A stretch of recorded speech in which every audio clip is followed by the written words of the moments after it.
An update on Deb. Obviously this has been a very hard week for her with her father's funeral, but the whole family is a massive family, very tight, close family, and they've all pulled together and helped each other out. All our friends, there's always been somebody here for her. Deb goes in for more chemo tomorrow. After this she's just got one more dose of chemo and then she starts her radiotherapy. Her hair's starting to grow back, which is a good thing. She seems very positive. So all I can do is keep our fingers crossed and plod on.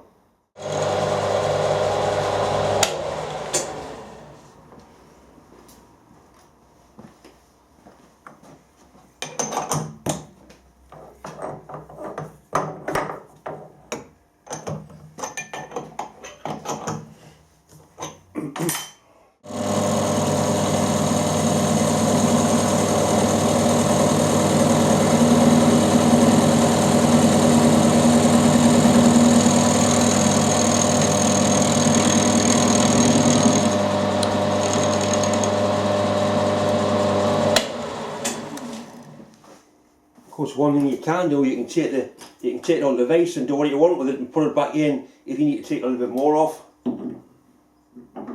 That's a pretty good fit in there. I'll leave it at that. Maybe just polish them corners with a little bit of emery tape. But that's a nice fit in there.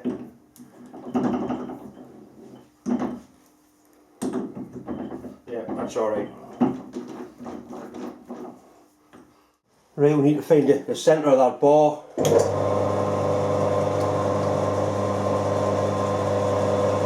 Different type of edge finder this. Turn it in so that it appears to start moving and then it'll push off line, which is like that. 0 or Y axis. Cross to the other side. Same again, bring it out, stop moving and then it kicks off. There. Right, we're going to read at 29.945, which is basically 13mm. So if we wind that to 13mm,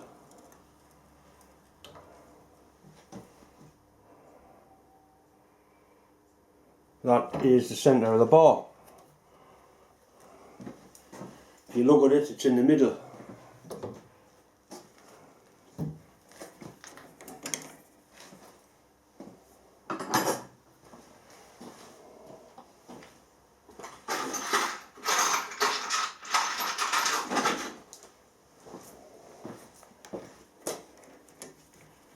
It's not 13, it should be 15. Half of 30 is 15.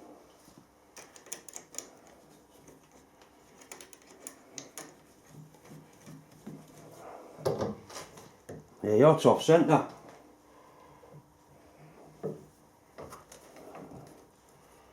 $14.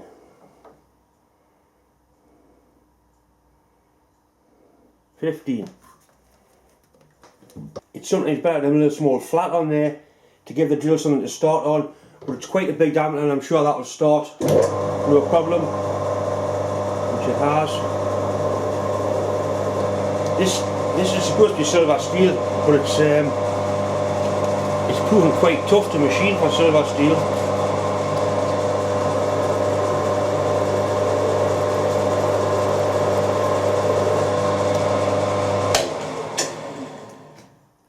Right, the bit of bar I've got to go through there is 11mm.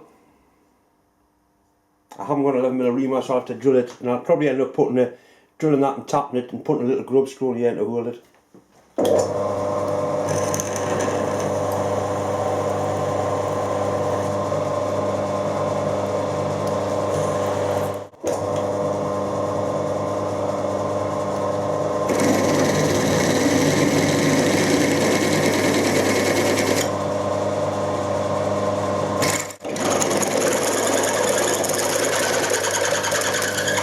That's a brand new drill, that.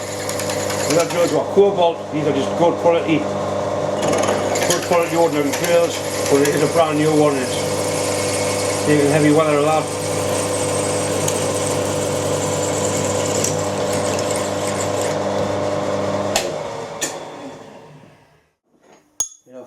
Got the handle made.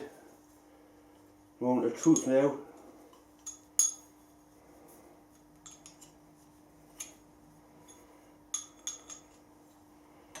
Could be quite tight in here.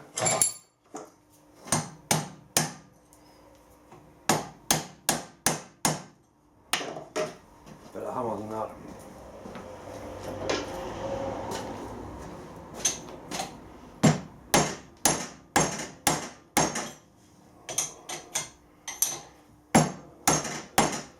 That's what I would call a half decent interference fit.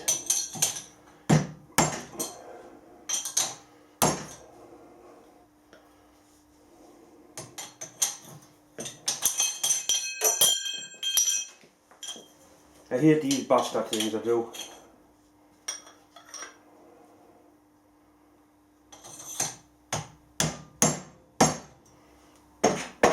That looks nice, feels nice. So that's a lovely fit in there.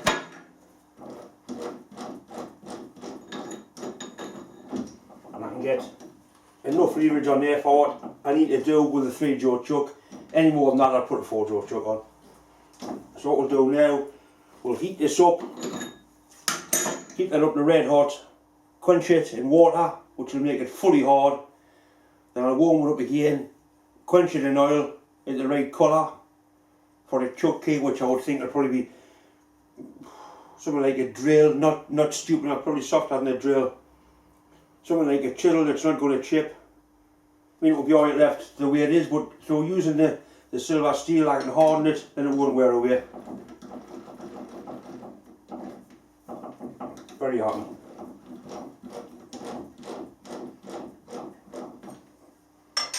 My friend Nick, the lad that does the carving, he had a nice shelf on the back of the lathe, which is screwed to the wall, and also screwed onto the splash back.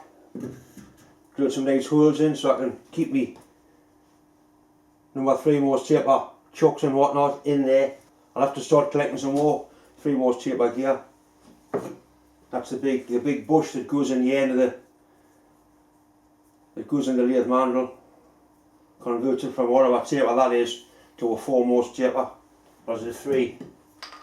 Yep, 3. So the lathe's 3 Morse taper that he chained.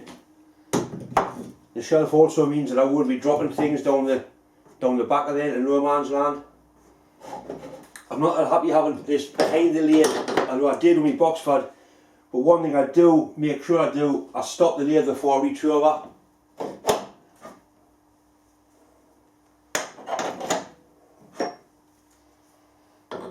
I'm also going to make some more tool rails. I have got those. There's quite a few come in the kit I got given, but I'm going to make some more.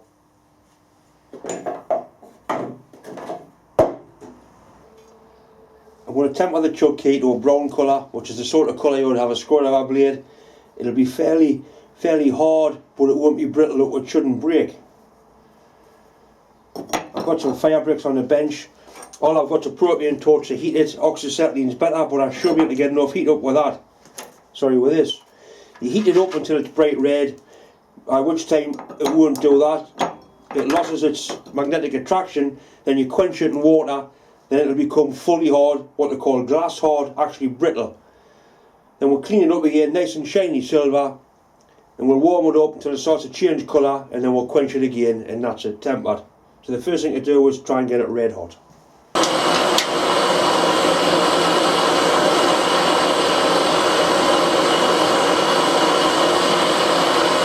Starting to change colour now. Just the very end of one right there.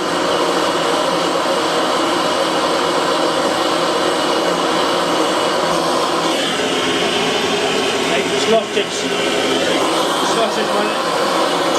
we're getting it back at the end so it's at the right temperature.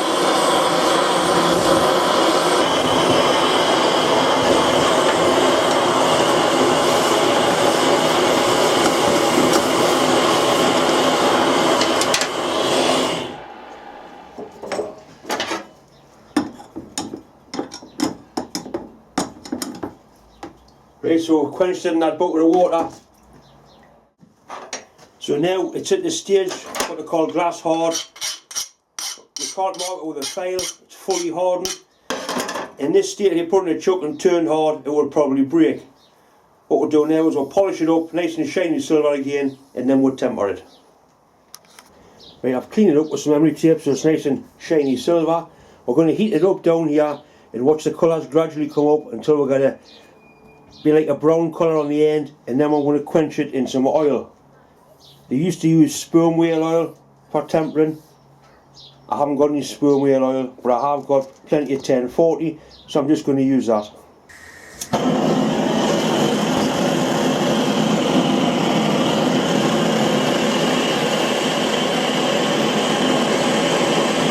Right, it's up here, I'm watching for the colour change.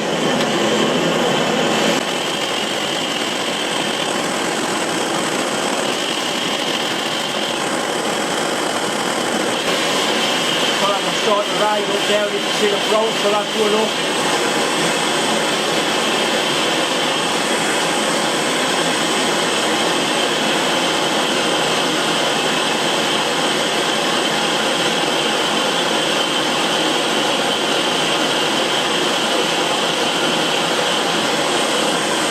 Nearly there.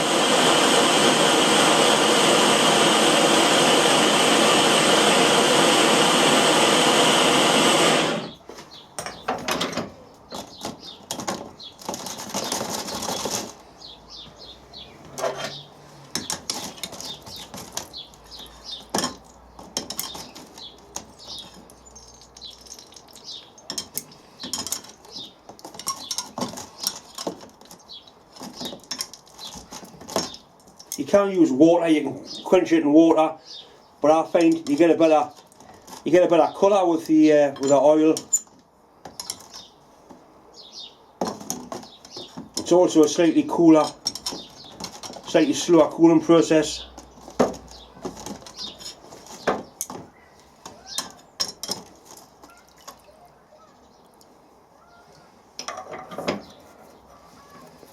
But you can see the colour changes there. The blues and the purples, and it's actually the brown colour. That's what we've stopped at the brown. Anybody that's watched the DRO videos seen us using this drill, DeWalt drill. I've needed a new cordless drill for a while. I went and bought one especially to do the job on the lathe, and I'm very pleased with it. It's that good, we even bought one for work.